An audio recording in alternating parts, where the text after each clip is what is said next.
Hello friends, welcome to English with JP sir, and in today's video you will learn how to use should have in your English.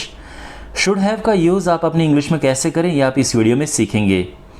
मैंने यहाँ पे 6 different situations ली हैं और वहाँ पे मैं आपको सिचुएशंस के हिसाब से समझाऊंगा कि शुड हैव का किस तरह से इस्तेमाल होता है।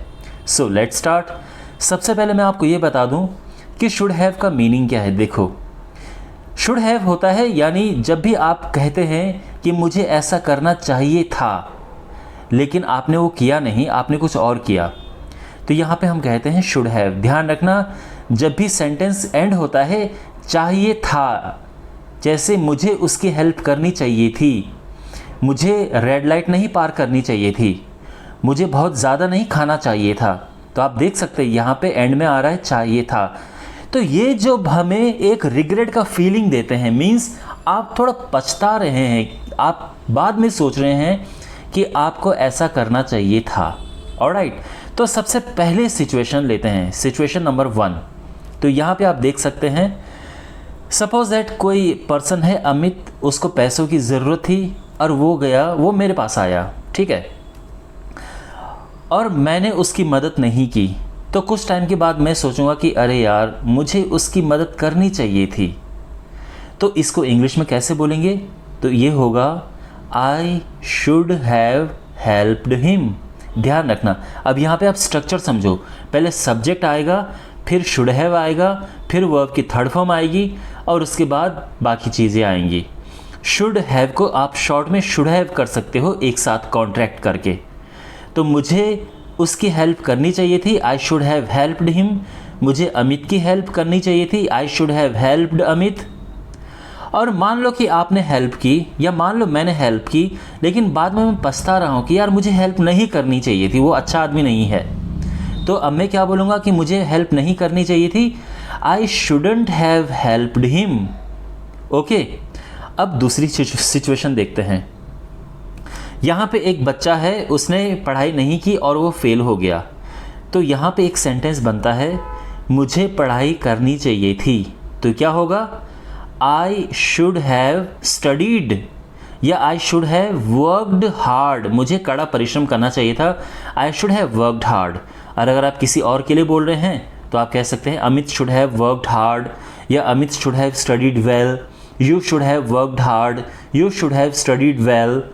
ओके, अब एक और सिचुएशन लेते हैं। यहाँ पे एक कोई बच्चा शुगर मिला रहा है और उसको आपने मना किया था शुगर मिलाने के लिए, लेकिन उसने मिला दिया। तो अब आप क्या बोलोगे कि तुम्हें शुगर नहीं मिलाना चाहिए था, तुम्हें चाय में शुगर नहीं ऐड करना चाहिए था। तो इसका इंग्लिश क्या बनेगा? You shouldn't have added sugar to tea. तो ध्यान रखना, shouldn't have added third form आ रही है, शुगर टू टी। अंडरस्टैंड? अब एक और सिचुएशन है। यहाँ पे एक आदमी ने, जो रेड लाइट थी, लेकिन उसने रेड लाइट जंप कर दी और सामने ट्रैफिक पुलिस ने उसका चालान कर दिया। तो घर आके वो सोचता है कि मुझे रेड लाइट नहीं जंप करनी चाहिए थी, मुझे सिग्नल नहीं जंप करना चाहिए था। तो क्या होगा? I shouldn't have jumped the signal. इस तरह से बनेगा इसका इंग्लिश। समझ आ रहा है? और यहाँ पे आप देख सकते हैं एक आदमी एक लेडी पे चिल्ला रहा है, तो फिर बाद में कुछ टाइम के बाद वो लेडी उस आदमी को बोलती है कि तुम्हें मुझ पर नहीं चिल्लाना चाहिए था। तो इसका इंग्लिश क्या बनेगा? You shouldn't have yelled at me. Yell का मतलब किसी पे चिल्लाना। You shouldn't have yelled at me, या you shouldn't have shouted at me, पर यल इज़ बेटर, ठीक है ना?